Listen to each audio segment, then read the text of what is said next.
The page would not drink. Lady Sorrel Varick held her opened palm above the vellum with her chin high, and a bead of her blood fell and struck the parchment and sat there like a bead of wax on stone. It did not spread. It did not sink. It dried at the edges and went gray, the way blood goes gray when the moon has refused it, and the sound in my hall was 140 people deciding at once not to breathe. Again, her father said. She cut deeper. I watched her do it, and I felt the ordinary human pity a man feels for a brave, wrong thing, and nothing else. No rise, no warning, no old animal certainty behind the ribs. 9 winters of nothing. The second cut wept freely down her wrist, and she turned her hand and let it fall in 3 heavy drops across my name. And my name was written in a hand I no longer recognized as mine, and the drops beaded and grayed and sat. "The oath is unanswered," said Keeper Hallam Reeve from the foot of the dais, in the voice of a man reading a butcher's bill. "It remains unanswered." Sorrel lowered her hand. To her great credit, she did not weep. She looked up at me on the high seat of Caromere with her blood running into her sleeve, and she said, clearly, so the hall would hear it, "Then I have offered what none of them would, my lord king, and I will offer it again at the ash moon." "You have," I said. "And you will not." I came down the dais steps because a king who stays seated at such a moment is a coward. Up close she was younger than the hall thought her, and shaking. I took the linen from Keeper Reeve's hands myself and wrapped her palm and held it while I wrapped it, and I said low, only for her, "There is no debt. Do you understand me? Not a coin of it. You cut your hand for Caromere, and Caromere will not forget it, but there is no debt." "There is a throne," she said just as low, "with no Luna in it, and a king with no voice, and my father counting winters." "Your father counts what he likes." "You cannot even hear yourself," she said, and her eyes filled at last, and she said it not cruelly but the way you say a true thing you have carried too long. "That is what they whisper, that the Alpha King of Caromere cannot hear his own wolf." She was not wrong, so I did not answer her. I have never learned to lie well, and I have never seen the use of lying poorly. I will set the thing down plainly once, and then get on. 9 winters before that night I had been 26 years old and 11 months a king, and the war with Hallowfen across the river had eaten 406 of my people, and I had gone down to the Oath House in the rain with Lord Gethin of Hallowfen to end it. That is what the Oath House is for. In Caromere, a law is a law and a treaty is paper, but an oath signed in blood on the old vellum is neither. It is a thing the moon holds. Blood remembers. That is the whole of our theology, and it fits on a coin. The oath was long. I did not read it. I want that on the page in my own words, because for 9 winters other men have made excuses for me and I have let them, and I am done with that. It was long, it was in the old script. I had been awake 3 days, the room stank of wet wool and the river, and outside the door there were carts of my dead going up the hill. Gethin's scribe read it aloud in the ceremonial voice, which is a voice designed to make sleep, and I stood there hearing 406 names instead. When they held the knife out, I opened my hand and wrote Torrin Dunmore under his name, and I added the surety in the old way, the flourish young kings add, because it sounds well in the hall, "Let my wolf go silent if I break faith." I did not break faith. That is the joke of it. I have kept every letter of that oath for 9 winters. But an oath signed in blood binds 2, and 2 must answer it. Each signatory must set his hand to it again at the first full moon after in what the archive calls the answering, and the page closes and it is finished. Gethin of Hallowfen went home across the river, ate a good supper, went out to walk his own orchard, and died there under a tree with his hands full of apples. He was 59. Nobody killed him. His heart simply stopped, the way hearts do, 3 days before the moon. An oath signed and never answered does not lapse. It runs backward. That is the phrase in the archive, and it is exact. It goes looking for what it was promised, and finding no faith broken and no debt to collect, it takes the surety anyway, because the surety was named, and blood remembers what was named. I woke on the morning of the answering, and my wolf was gone. Not dead, that is the thing they never understand when I try to say it, and I have mostly stopped trying. He is in me still. I feel the weight of him the way you feel a sleeping dog against your leg in the dark. But the voice was gone. There is a sound under everything for our kind, a second heartbeat that is not yours, that tells you the wind has turned and the man in front of you is lying and your mother is unwell in the next valley, and on one night in your life tells you which woman in a crowded room is yours and will not stop saying it until you go to her. It went out like a lamp. I could not shift. I could not scent. I could not feel my pack the way an alpha feels his pack as warmth spread out across a country. I stood in my own hall at 27 and heard nothing at all, and I have been listening ever since. We tried everything. That is 9 winters compressed into a sentence, and it deserves more, but the details are all the same detail. Healers, moon priests, a woman from the coast who ate nothing but salt, a scholar who wanted to burn the oath house down and thought I would be grateful. And signatories, that was Keeper Reeves' great idea in the 4th winter, and the archive gave him a thread of support for it. An unanswered oath, the commentaries say, may be closed by a second hand. So they came. Lords with borders they wanted redrawn came and opened their palms over my page. A Duke of the Eastern Holds came with a daughter and a map. 3 healers came for gold. A rival Luna from the Salt Country came for the crown and made no secret of it, which I respected. A man came who had lost a son in the war and wanted only my public grief, which is a price like any other.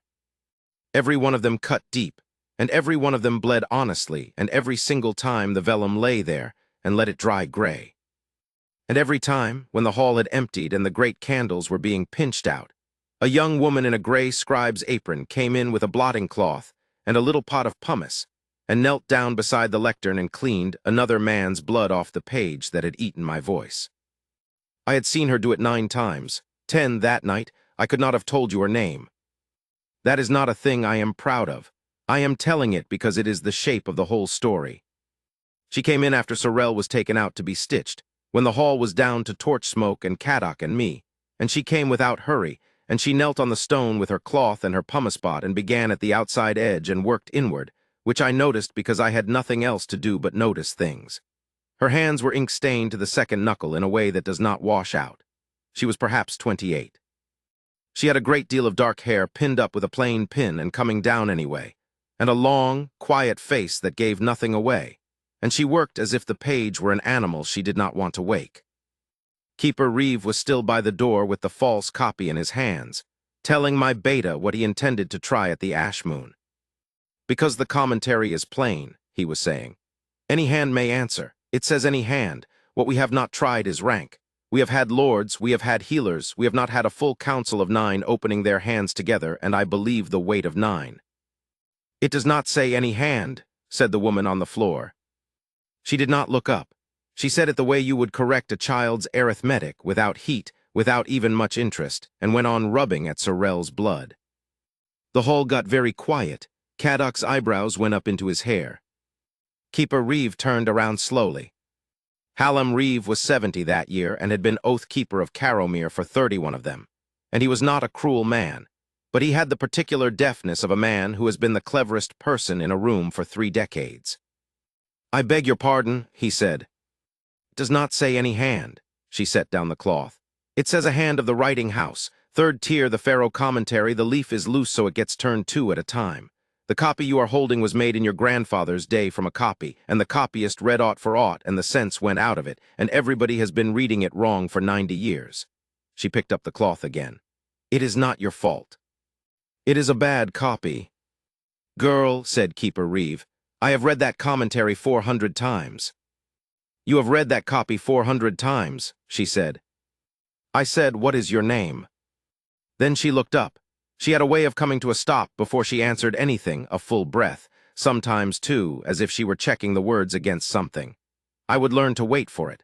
I would come in time to like it more than any quick thing anyone has ever said to me. Marina fell, my Lord King. Under scribe of the oath house. How long have you had the keeping of that page? 9 years. Since I was 19. She folded her cloth corner to corner and got up off her knees, and she did not brush her apron off or duck her head or do any of the small things people do in front of me. Since the winter it happened, I was the new hand. They gave the ruined page to the new hand. A breath. It has been my whole work. And you have known for 9 years that we were reading the wrong text. Not 9, 6. Another breath, and something came into her face and went out again, too fast for me to read it. I have said so for 6. To whom? To the keeper twice. In writing once. She looked at Hallam Reeve without accusation, which was somehow worse for him than a glare. It is not a good idea when it comes from the person who fetches the lamps. Caddock made a sound in his throat. Keeper Reeve had gone the color of old paper. I said, "Show me the true one, now." "It is past the 11th bell," said the keeper. "Then it will be quiet," I said. The Oath House of Caromere stands on the black rock above the river, and it has a copper roof gone green as pond water. And inside it is one long stone room with 4 tiers of galleries going up around the walls and a hole in the roof over the lectern, so the moon can see the page. In autumn it rains into the middle of the floor. There is a drain. That is the kind of building it is, 1,000 years old and entirely practical. Marina Fell went up the iron stair to the 3rd tier ahead of me with a lamp in one hand, not looking back to see if I was following. And I remember thinking that in 9 winters as king I could not name 3 other people who had done that. The 3rd tier smelled of dust and lamp oil and the particular cold sweetness of old vellum. She set the lamp in a bracket, went along the shelf without counting, took down a box, and had the leaf out on the reading slope before I had crossed the floor. "There," she said, "Pharaoh's own hand, look at the letter." I looked. My education is a soldier's education, but the old script is beaten into every Dunmore before he is 10. "A hand of the writing house," I read. "The house that drew the oath, not the house that swore it, not the house that lost by it, the scribes, the ones who set the words down."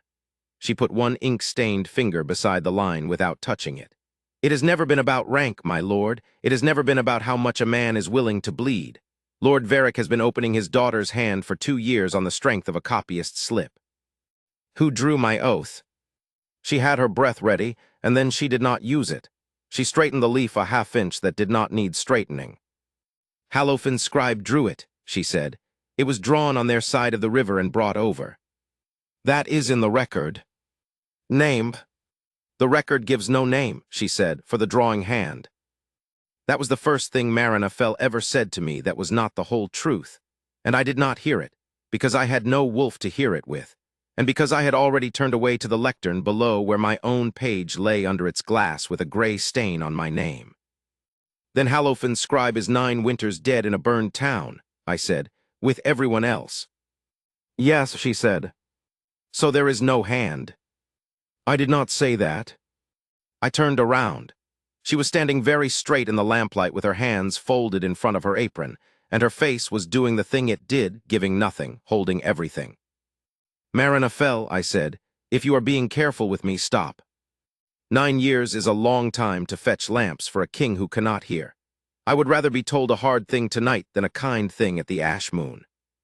2 breaths that time. Then come back tomorrow," she said, "after the council has gone home, and bring nothing and no one, and I will show you what was done to your oath before you signed it." I said, "What was done to it?" "Tomorrow," she said, "because I want to be certain, and because if I am right, my Lord King, you are going to want to break something, and I would rather you did it downstairs." I came back the next night, and the night after, and then it was simply a thing I did. I want to say what those nights were, because everything turns on them, and because I have never in my life been able to explain them to Caddock. She had the archive lit by 2 lamps and no more. She was fierce about the oil. She said the smoke ate the ink, and she would have the leaves laid out on the long slope in the order she wanted them, and she talked to me the way she talked to the page, without ceremony, in a low, unhurried voice, and she made me read. Not listen. Read. She would put her finger down beside a line and wait, and if I got it wrong, she would say, "Again," the way a good sergeant says it, and if I got it right, she would say nothing at all and move to the next, and I found after a week that I was working harder for that nothing than I had ever worked for a hall's cheering. She brought bread. That is a small thing, and it is the thing I think of first. About the 2nd hour, she would go down and come back up with brown bread and a wedge of hard cheese and 2 cups of the thin ale they gave the scribes, and she would set mine at my elbow without comment and go on working. And the first night I said something graceful about the king eating scribes' rations, and she said, "It is what there is." And that was the end of the subject forever. She was not afraid of me. I have to explain what that means. I am not a modest man about my body. I am a head and a half taller than most of my council, and I have the shoulders of my father's line, and my face has never been the kind that puts a room at ease, and past all that I am the Alpha King, and even silent, even hollowed, an Alpha King is a weather that people stand in. They lean. They watch my hands. They laugh a half-second early. Marina Fell put a lamp in my hand and told me to hold it steady and clicked her tongue when I did not. And on the 9th or 10th night, I understood that I was in trouble, and that it was going to be a kind of trouble I had no instrument to measure. Because this is what a bond is for our kind, and I had believed it all my life. It is not a decision. It arrives. Your wolf lifts his head in a crowded room and says there, and there is no arguing, and men have crossed continents on the strength of it. Every wedding song in Caromere is about the moment of hearing it. I had grieved that I would never hear it. I had made my peace with dying unmated and leaving the seat to Cadoc's boy, and I had done it well enough that the grief had gone quiet. I had no wolf to tell me. There was no there. There was no golden thread, no scent I could not put down, no certainty behind the ribs. There was only this, that I did the work of the day badly because I was thinking about the evening, that I found I had been standing at a window for some time with a dispatch in my hand, thinking about the way she pushed her hair back with her wrist to keep the ink off it, that when Cadoc asked me a question I answered with something she had said, that the hall I had endured for 9 winters had become a place I passed through on my way to a cold stone gallery with 2 lamps in it, and that when the 11th bell rang, I could feel my own pulse in my throat like a boy of 17. I fell in love with Marina Fell as a plain man does it, with no help from destiny at all, slowly, stupidly, over bread and cheese in the dark with my eyes open. I have thought about it a great deal since. I would not trade it. There are 10,000 men in Caromere who were told by their wolf, and I am the only one who had to find it out for himself, and I know what I found. And on the 14th night she showed me the claws. She had the true vellum out from under its glass. She was the only one permitted to lift it, and she lifted it the way you lift a sleeping child, and I put my hands behind my back so as not to be tempted. She laid it on the slope and turned the lamp so the light came across the surface rather than down on it. "Look at the 4th line of the surety," she said, "not at the words, at the ink." I looked, my name at the bottom and Gethin's above it, and the long body of the oath above that in a beautiful, small, upright hand. "They are the same," I said. "Look at the descenders. The tails." I looked until my eyes swam, and then I saw it, and once I had seen it I could not unsee it. Through the whole body of the oath the letters that hung below the line, the G, the Y, the P, ended in a little hook that turned left. In the 4th line of the surety, and in that line alone, they turned right. "Another hand," I said. "Another hand," she said, "written before you signed, not after. The ink is under the fold, and the fold was made when it was carried across the river." She set her finger down beside it. "Read it to me." I read it. I had read that line perhaps 2,000 times in 9 winters, aloud in 3 commentaries in the false copy, in my own head at 4 in the morning. "And should this oath go unanswered, let the surety be taken and held, and let it be redeemed by a hand of the writing house. Blood freely given, nothing asked." I stopped, I read it again. "And held," I said. "And held," she said. "Held, not taken and spent, not taken and gone." Her voice had not risen at all, but her hands had come together in front of her apron and were gripping each other white. "My Lord King, the version the keeper has been reading for 9 years, the version in every copy in this house but this one, says let the surety be taken. Full stop. That is why they told you it was gone. That is why the priest sang the wolf passing over you in the 5th winter. That is why you have been living like a widower. And this says it is being held," she said, "like a coat at a door. And it tells you exactly who is holding it and exactly what redeems it, and somebody put that in your oath in secret and never told a living soul, and I have known it for 6 years and could not get anyone to look at a loose leaf on the 3rd tier. I did break something. She had been right about that. There was a lamp bracket of iron, and it came out of the wall, and there is still a hole in the stone of the 3rd tier where it was. She waited it out with her hands folded, and when it was finished she said, 'Downstairs next time,' and I laughed for the first time in that building. And she looked for a moment so pleased with herself that she had to turn away and pretend to square the leaves. Then she said, 'There is more, I am sorry. There is a great deal more, and none of it is simple.' I said, 'Who wrote it? Whose hand?' And Marina Fell, who had lied to me exactly once, walked down the iron stair to the 2nd tier and came back with a small book with a broken spine, and put it in front of me, and opened it to a page of household accounts in a small, upright hand whose descenders hooked to the right. 'His name was Iselm Fell,' she said. 'He was Halofin's scribe for 31 years, and he drew your oath, and he was my grandfather, and I have carried that in my mouth for 9 years in a country that burned his town.' I did not say anything for a while. 'Say it,' she said. I am counting, I said. Counting what? The number of times in 9 winters that anyone has told me something that cost them anything to say. Her chin came up a little. I am not asking for protection, she said. I am telling you because you cannot go further without knowing it, and because you said you would rather be told a hard thing. And I will tell you the rest of the hard thing, my lord king, which is that you should not trust the claws simply because I want you to. A Hallowfen scribe hid a line in an oath that gutted the Alpha King of Caromir. That is what it looks like from the outside. That is what Lady Sorrel's father will say in one breath, and the whole hall will believe in the next. Do you believe it? No. Why? She took the little account book back and held it against her apron with both hands. Because I remember him, she said. He used to make me sit on a stool and copy out the same line 30 times. He said a scribe is a man who is trusted to write down what other men will die for, and that if he ever set down a word that was not true, he would deserve the fire. He was 64 and his hands shook, and he still would not let another man cut his quills. A breath. And because of the word held, my lord. A man who wanted to destroy you would have written taken. Writing held is a door left open. He left you a door. Then why in the name of the moon did he not tell me it was there? That, she said, is the question I have been trying to answer for 6 years. We found the answer in the 5th week, and I would rather have found almost anything else.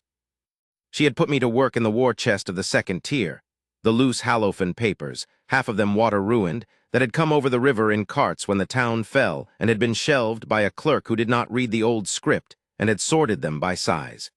It was tedious past describing. I did it 4 nights a week for a month because she asked me to, and because on the 5th night she would let me read the good leaves with her, and I am not proud. I would have sorted paper by size until the sun burned out. What I found was a draft, Iselmfell's own working draft of my oath, in his upright hand with the crossings out still in it, and a date, and Gethin of Hallowfen's initials in the margin approving each clause. And in the surety in the draft, before it was crossed through with 3 heavy strokes. Let the surety be his heart's blood. I sat down on the floor of the 2nd tier with it in my hands.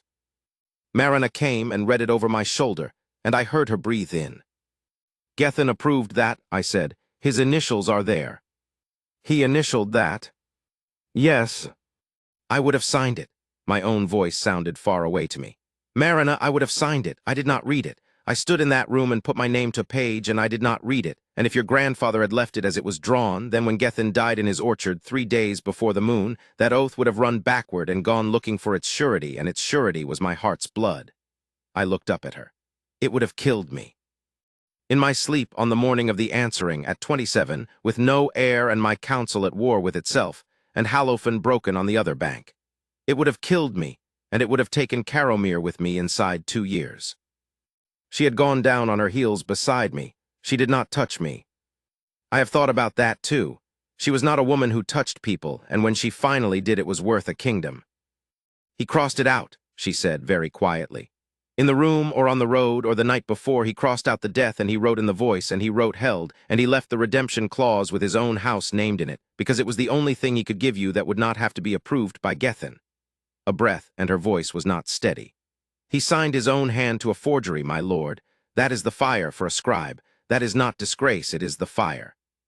If Gethin had read it and caught it, he would have burned for it, and if he told you afterward, he would have burned for it. And if he told anyone at all, it would have been unwritten, and the true surety would have stood. So he said nothing. And he went home, and the town burned in the spring, and he died in it. She wiped her face with the back of her ink-stained wrist, quickly, angrily. And he never got to see whether anyone would ever be clever enough to find the door. I said someone was. 6 years too late. You were 19, I said. They gave the ruined page to the new hand and went off to their supper. Marina, every learned man in this kingdom read taken and closed the book. You are the only person in 9 winters who read the actual page. She looked at me then, and something in her face slipped, and for one moment I saw straight through to whatever it was she kept back with those 2 breaths. And it was not modesty, and it was not fear. It was hunger. The flat, exhausted hunger of a person who has been right for 6 years in a room where no one would look up.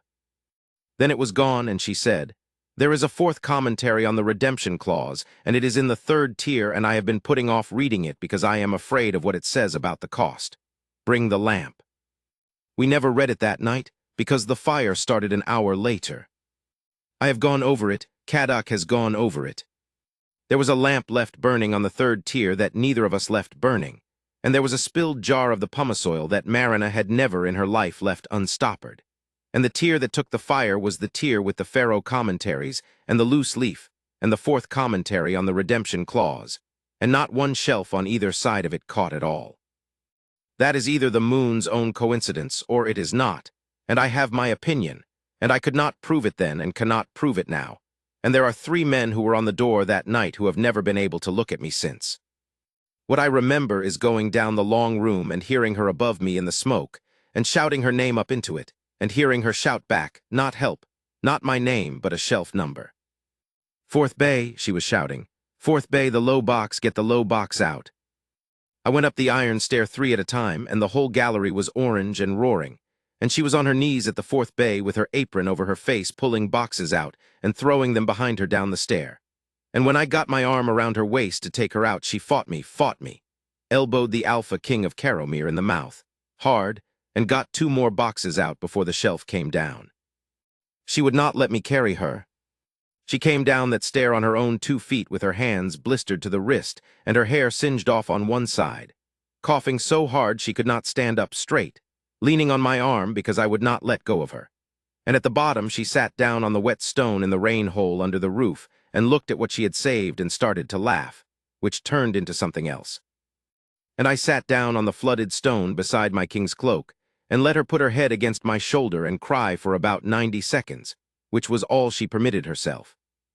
Then she wiped her face and said, "The Pharaoh is gone, the whole shelf.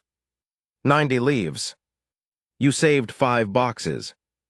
I saved the household accounts and 2 boxes of tithe rolls and a box of somebody's letters," she said, in the dead, flat voice of a woman who has just watched the work of her life burn. "And the fourth commentary, which I have not read, and which is the only copy in Caromir." She held it up. The box was scorched black on one corner. Her hands were ruined. "Read it tomorrow," I said. "You will not read anything tonight." "I will read it now." "Marinette." "I will read it now," she said, "because somebody set that fire, my lord king, and they will try again, and I would like to know what is in it before I am dead." We read it downstairs, on the lectern in the rain noise, with her hands wrapped in wet linen and me turning the leaves for her because she could not. The fourth commentary on the redemption of a held surety is 1 page and a half of a very old man's very small writing, and it says 3 things. The first, that the redeeming hand must be of the writing house by blood, and that blood is read by the vellum and not by any counsel, so that no man may be argued into or out of it. The second, that the blood must be freely given and nothing asked, and that the commentary is not speaking of manners here. It says the page reads intent the way a hound reads a road. If there is a price in the heart of the one who bleeds, land, gold, rank, a marriage, a name cleared, a wrong repaid, the page tastes it and will not drink. That is why Lady Sorel grayed. That is why the Duke grayed, and the healers grayed, and the man who had lost his son. Not one of them was a bad person. Every single one of them wanted something, and wanting something is not a sin. It is simply not what the door was made for. And the third thing, and let the redeeming hand know that in giving freely it gives away also its claim. For having asked nothing, it may ask nothing ever after of the oath holder, in any matter, in any season, and no bond of debt, service, marriage, or fealty may be sought by it of him while both draw breath. So is the gift kept clean. Marina read it twice. I watched her read it twice, and I watched her understand it before I did, because she was quicker than me at everything on paper and always would be. She said, "Well, read the last part again." "You heard it. Read it again." She read it again in her low, unhurried voice, and at the end she set her wrapped hands flat on the slope on either side of the leaf. "It is a good law," she said. "You should see that it is a good law before you break the furniture. It means no scribe's family can ever hold a king to ransom. It means the redemption cannot be bought and cannot be sold. If a hand of the writing house could give the king back his wolf and then ask for a duchy, the whole thing would be a market inside 1 generation." A breath. "It is a good law, and it is why my grandfather could leave the door open without arming his own house against yours. It means, I said, that if you sign it you can never afterward ask anything of me, ever, in any matter. Yes. Not a place at court, not a keeping, not a coin, not a pardon, not and I stopped because I could hear where the sentence was going, and I had not said it aloud to myself yet, let alone to her. No, she said, not that either. The rain came down through the hole in the roof onto the black stone and ran to the drain. Then you will not do it, I said. She looked up at me.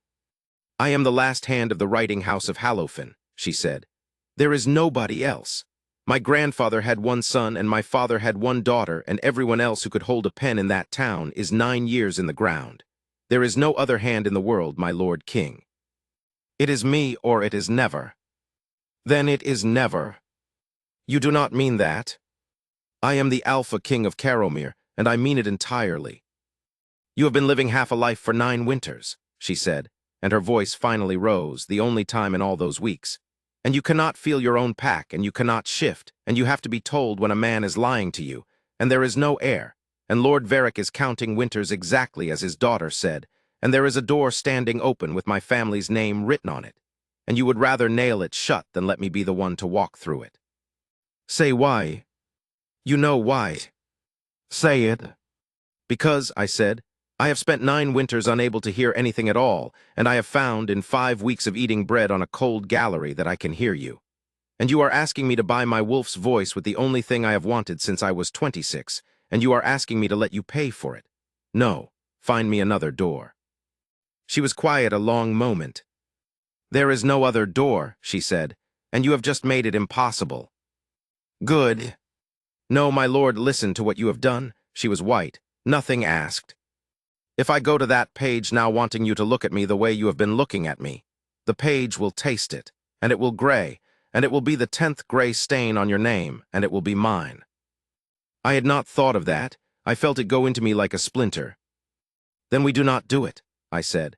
Marina, then we do not do it, and I will keep my silence, and you will keep your hands, and I will take you out of that gray apron and put you at the head of this house where you should have been 6 years ago, and I will marry you before the ash moon if you will have me. And Caromir will get its air out of a scribe, and Lord Varric can count winters until he chokes on them. I had not planned to say any of it. It came out of me on the floor of the oath house in the rain at 2 in the morning, and it is the least kingly proposal ever offered in that building, and I have never regretted a word. Marina Fell put her ruined hands over her face for a moment. When she took them down, she was laughing and crying at once and furious with herself for both. You cannot marry me, she said. The hall would eat us. I am Iselmfell's granddaughter, and they would say I hid the clause to sell it to you. Let them say it. They will say it at you, every day, for 30 years. Let them say it. And there would always be the page, she said, under its glass, with your name on it and a gray stain, and you sitting up in the dark for the rest of your life listening for a voice that is not coming back. I have watched you do it for 9 years. I would be married to it. Do you understand me? I would be married to the both of you, you and the silence would be there at the table every night. I said, I can live with the silence. I have had practice. I cannot, she said. And that ended it, because there is no answer to that, and because she went home at 3 in the morning with her hands wrapped and did not come to the archive the following night, or the one after. The Rite of Rivers falls on the first full moon of the ash moon, and it is the oldest thing we do in Caromir. The whole valley comes. The oath page is brought out from under its glass and laid on the lectern under the hole in the roof, so the moon can look at it, and the king stands to it and says the words of holding, and it is meant to be a formality, a 90-second thing. And for 9 winters it had been the most public humiliation in the kingdom performed annually before 1,100 people. Lord Alder Varric came to me 2 days before with his proposal in a leather case, and I will give him this. He did it to my face. His daughter would sign at the right. If she grayed again, so be it. The hall would see a girl of House Varric bleed twice for Caromir while the king stood by. And whether she grayed or not, at the close of the rite I would announce the betrothal, and the alliance would give the seat an heir inside 2 years, and give the council something to do besides talk about my wolf. And if I decline, then I will ask the council to open the question of the succession, he said. which I do not want to do, my lord, and which I will do, and which I will win, because there are 9 men on that council, and 6 of them have grandchildren and no faith left. And your daughter? Something went across his face that was almost decent. My daughter would have taken you at 20 and been glad of it, he said. She is 29 now, and she has bled on that page twice and been told gray twice in front of the whole country, and she will do it again because I have raised her to. I would rather she did not have to. He closed the case. Give me another road, Torin, and I will take it. I have not got one. I sent for Marina that night. She did not come. I went to her the next morning instead, which is not a thing kings do, to a 2-room house down in the Copperworkers' Lane with a garden of 9 feet of onions and a rosemary bush, and her landlady nearly fainted in the doorway. Marina was at her table with her hands still bandaged and the box of letters from the fire open in front of her. She did not seem surprised to see me. She had a chair ready. I have wondered since how long it had been ready. I am going to sign at the right, she said before I had sat down. No. I have thought about nothing else for 6 days, she said. I did not answer your summons because I was not finished thinking. I am finished. She turned the box a little so I could see it. These are my grandfather's letters. They came over in the carts with everything else, and a clerk shelved them by size, and nobody has opened them in 9 years. There are 11 to my father and one that was never sent. Marina, the one that was never sent, she said, is to you. She put it in my hand. Small upright writing, descenders hooking right, the paper gone the color of weak tea. It was 2 lines long, and there was no date. To the young king of Caromir, whom I have wronged in order to spare, and who will never know it. It is not a debt. Do not let anyone tell you it is a debt. I have left a door, and I am too great a coward to name it aloud, and I ask the moon to send you someone braver than I was.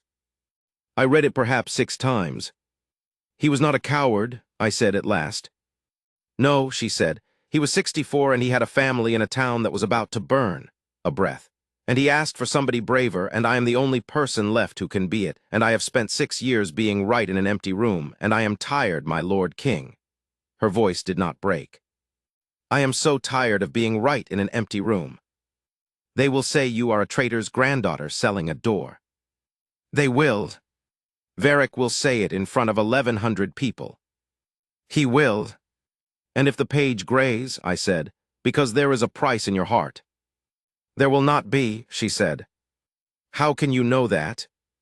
And Marina reached across her own table and put her bandaged hand over mine, the first time in 5 weeks and 6 days that she had touched me on purpose, and said, because I worked it out. Listen, you said nothing asked, and you thought it meant I must want nothing, and that is why you thought it was hopeless, because of course I want something. She was very calm. But that is not what the leaf says. It says the redeeming hand may ask nothing ever after. It does not say the hand must be empty. It says the gift must be clean. Her fingers tightened. So I am not going to that page to get anything. Not you, not a place, not my grandfather's name back, not the keeper's apology, and I have gone through my own heart like a customs man for 6 days, and I have put every one of those down. I am going because there is a door with my family's name on it, and a man on the wrong side of it who has been listening for 9 winters, and it is mine to open, and it does not matter one straw what happens to me afterward. A breath. That is not a price. That is just what it is. And afterward, I said, you can never ask me for anything. No. You understand what that costs me. I understand it better than you do, she said, because I have thought about nothing else for 6 days, and you have been thinking about how to stop me. I turned my hand over under hers and held it carefully because of the burns. Then hear the thing you have not thought of, I said. Listen to me, Marina, and do not answer quickly, because for once I am ahead of you, and I have been ahead of you since 2 o'clock this morning. I waited until she looked up. The leaf says the redeeming hand may ask nothing of the oath holder. Nothing, ever. It does not say one word about what the oath holder may ask of the redeeming hand. She went absolutely still. That is a lawyer's reading, she whispered. It is your grandfather's reading, I said. He wrote held not taken. He was a man who chose his words with a knife. He did not close that sentence by accident. I stood up. You may never ask me for anything. Very well, then I will do the asking, every day if I have to, for 30 years until you are sick of the sound of it. She put her free hand over her mouth. Do not, she said from behind it. Do not be kind to me the day before. I will never get through it. Then I will be unbearable, I said, tomorrow and kind on the day after. The oath house cannot hold 1,100 people. They stand out on the black rock and down the stair and along the river road with torches. And the ones inside are the council and the guilds and the old families, 300 and some, packed to the walls of the long room, and the 4 tiers going up dark above them with the burned 3rd tier boarded over. They brought the page out at moonrise. Keeper Hallam Reeve carried it, as he had for 31 years, and set it on the lectern under the hole in the roof, and the moon came down through the hole onto the vellum, and 300 people looked at the gray stains on my name. I said the words of holding, 90 seconds. I have said them 9 times, and I could say them in my sleep. Then Lord Alder Varick came forward with his daughter, and the hall made the low noise a hall makes. Sorrel was in white with her sleeves pushed back and her palm already scarred from the last time. She looked at me and I looked at her, and I hope she understood what I put into that look, because I could not say it aloud in front of her father. She took the knife from the keeper's tray and cut across the old scar, which takes more courage than the first cut ever does, and she held her hand over my name. It grayed. It grayed in front of 300 people and the moon, and Lord Varick's jaw set, and Sorrel stood there with her blood running down her wrist and her face absolutely composed. And I stepped forward and took the linen and wrapped her hand myself for the 2nd time in front of everyone, and I said, loudly enough for the tears, House Varick has bled twice for this house and been answered gray twice, and no one under this roof will forget it. And Marina Fell came out of the crowd in a plain dark dress with her hair pinned up and her hands still pink from the burns, and said, My Lord King, there is another hand. I have never heard 300 people go quiet so fast. Keeper Reeve said, Marina, child. The commentary reads a hand of the writing house, she said to the whole room in the low, unhurried voice she used on the page, and it carried the way a quiet voice carries when everyone is straining. Not any hand, the house that drew the oath. Halofin's scribe drew this oath. His name was Iselm Fell. He was my grandfather. I am the last of his blood and the last hand of that house alive in the world. The noise came up then like water. Lord Varick got out in front of it. Halofin, he said it to the hall, not to her. You have been in this building 9 years and you have never once said that name, and you say it tonight on this night with the whole valley watching. Where has this been? 6 years, they tell me, you have been muttering about a loose leaf. Was it your grandfather's hand that gutted our king? Say it plainly, girl, in front of these people. Did a Halofin scribe write the line that took the Alpha King's wolf? Marina did not flinch, and she did not lie, and she did not look at me, which I understood afterward. She was not going to have anyone say the king had prompted her. Yes, she said. The hall roared. Kadok had 6 of my guard down off the wall in about 4 seconds, and I had to put my hand up to stop them. Yes, she said again, into it louder. He wrote that line and he forged it into an oath that his own lord had already approved, and if he had been caught he would have burned, and I will tell you why he did it, and then you may do what you like with me. She turned so she was speaking up into the tears. Because the surety Lord Gethin approved and initialed was the king's heart's blood. It is in the draft in my grandfather's hand, crossed through 3 times, and it is in the 2nd tier of this building tonight, and any of you may go up and read it. When Gethin died in his orchard 3 days before the answering, that oath ran backward. If my grandfather had left it as his own lord drew it, it would not have taken Torrin Dunmore's voice. She let it hang there for a full breath. It would have taken his life at 27 in his bed with no air, and Caromir would have gone into the fire behind him. Nobody moved, even Varick did not move. A scribe of Halofin forged a line to save the king of Caromir, Marina said, and could never tell a living soul because telling would have unwritten it. So he wrote a door instead with his own house's name on it and left it standing and died in the spring, and asked the moon in a letter he never sent to send somebody braver than he was. Her voice did shake then once. I am not braver than he was. I am only the one who is still here. She turned to the lectern. Keeper Reeve, 70 years old, 31 of them oath keeper of Caromir, stood in front of the tray of knives with his hand on it and his face working. Marina, he said, the clause, the last line of it, do you know what you are giving away? I do. Say it aloud, the old man said, so that every soul in this room hears it from you and not from me afterward. She said it aloud.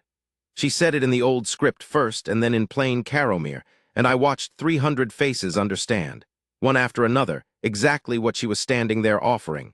that the woman who gave the Alpha King his voice back could never afterward ask him for so much as a loaf of bread.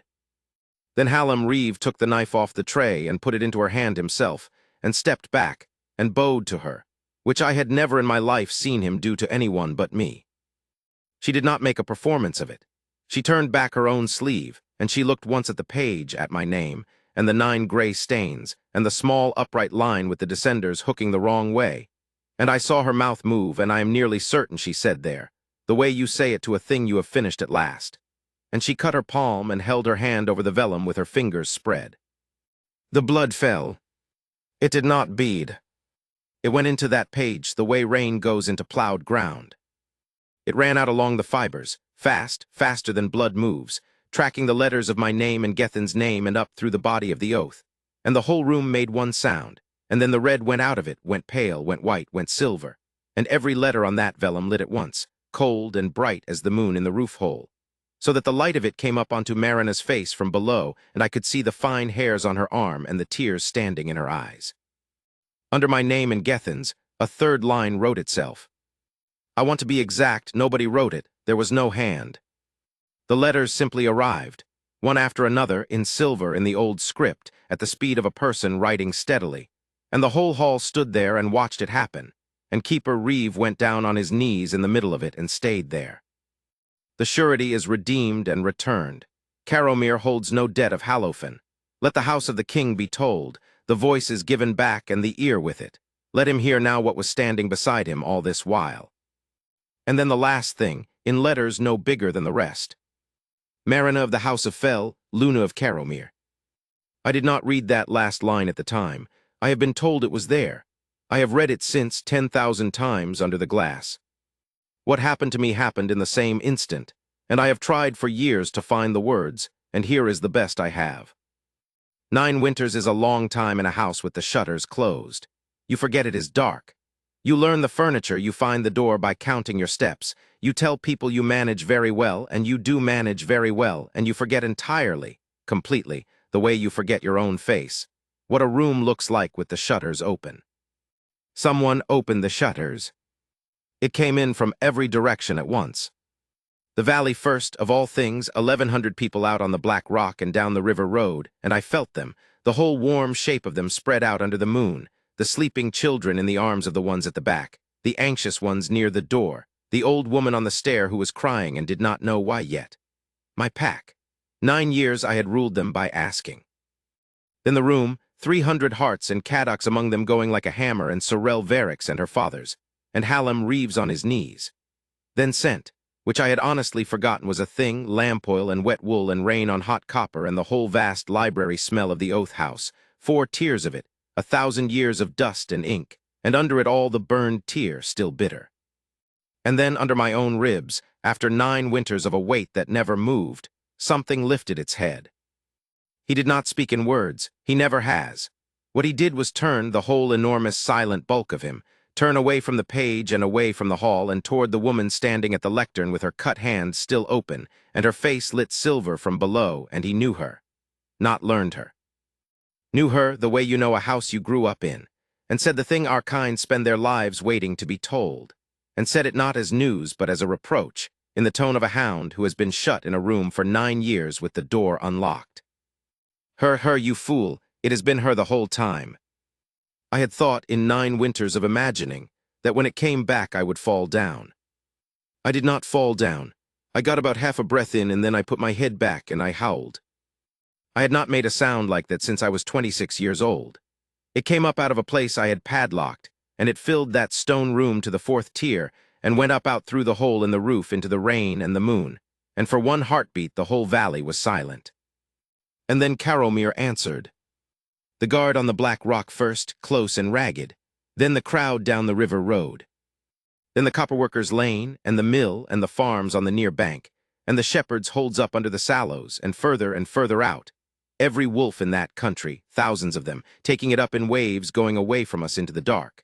Some of them so far off they were only a thread of sound, and they went on and on and on, because for 9 winters they had had no voice to answer, and they were not going to be quick about it now. Inside the Oath House 300 people were weeping and shouting and clutching each other, and Caddoc Marn, who had been my second for 11 years and had never once let me see him cry, had both fists in his hair and his face wide open. And I turned around, and Marina Fell was walking away. She had her wrapped hand against her chest, and she had got as far as the edge of the crowd, and she was going, quietly, the way she had gone out of every room I had ever seen her in, because she could not ask. She had bought back the voice of the Alpha King of Caromir, and by the law she had just read aloud to 300 witnesses, she could not so much as ask him for a chair. I went after her and got her by the sleeve. "Marina, do not," she said. Her voice was in pieces. "Do not do it here. I cannot. I have nothing to say back. I am not permitted to say anything back. I will just stand here." "You do not have to say anything back," I said. "You are not the one who is asking." I turned her around. Every soul in that building was looking at us, and the silver light was still coming off the page, and out in the dark the valley was still calling and being answered. I did not kneel. I want that recorded, because the song they sing about it in the taverns has me on my knees, and it is wrong, and I have given up trying to correct it. I stood in front of her and took both her ruined hands very carefully in mine, and said it so the whole room could hear. "Marina of the House of Fell, you may ask me for nothing, and I honor it, and I will hold it as long as I live. So I will ask, and I will keep asking, and here is the first time. Will you stay in Caromir?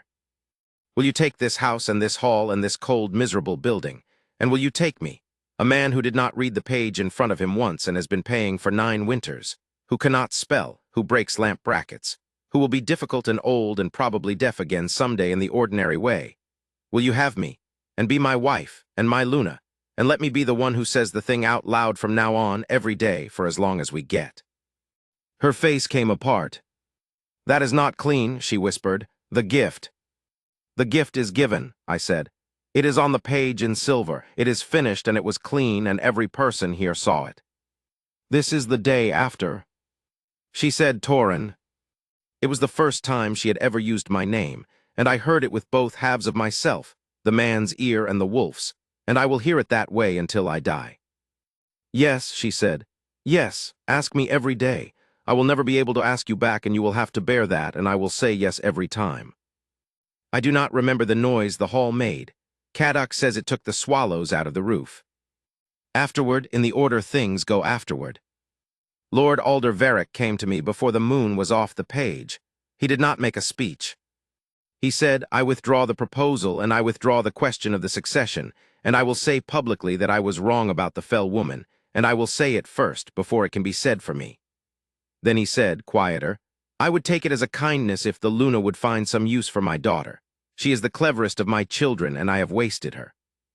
Sorel Varick is the keeper of the Oath House of Caromir now. She came to it 4 years later when Hallam Reeve finally consented to sit down, and she was Marina's own choice, and Marina taught her every leaf of the 3rd tier herself, and there is nobody in this kingdom who reads the old script better. The two of them are not friends exactly. They are something stranger and harder-wearing than that. I have seen Sorel put her hand on the glass over that page going past it, the way a sailor touches a rail, and I have never asked her about it. We never found who set the fire. I have my belief, and I have kept it to myself, and I intend to go on keeping it, because Marina asked me to on the one occasion she came nearest to asking me for something and stopped herself, and I said it before she could, which is a trick I have got very good at. Keeper Reeve lived another 6 years and spent all of them in the 2nd tier, sorting the Hallowfen carts properly, leaf by hand, at 71, 72, 73. He would not have help. He said it was his to do. He indexed 11,000 documents before he died, and the index is in Marina's cabinet, and there is a line in the front of it, in his shaking hand. Read the actual page. The name of Iselm Fell is cut into the stone by the Oath House door on the river side where the light gets it in the morning. Not a statue. He would have hated a statue. Just his name and his years and the words he left a door. And that is the story of how the wolf's voice came back to Caromir, and I have written it down myself badly, because my wife is the finest hand in the kingdom, and I would not let her near it. Here is the last of it. She still keeps the Oath House. She would not give it up for the hall or the crown or me, and I stopped suggesting it in the 2nd year. Most evenings she is up on the 3rd tier, rebuilt now, new oak, and it still smells wrong to her, and she says so, with 2 lamps and no more. because the smoke eats the ink, and our daughter on a stool beside her copying the same line 30 times and complaining about it exactly as her great-grandfather made her mother do. I go down for them when the bell goes. I am 50 this winter, and my knees are honest about the iron stair. And every night when I come through the great door into the long stone room, before I am halfway to the lectern, she says, without looking up from the slope, in that low, unhurried voice, "Ask me." And I do.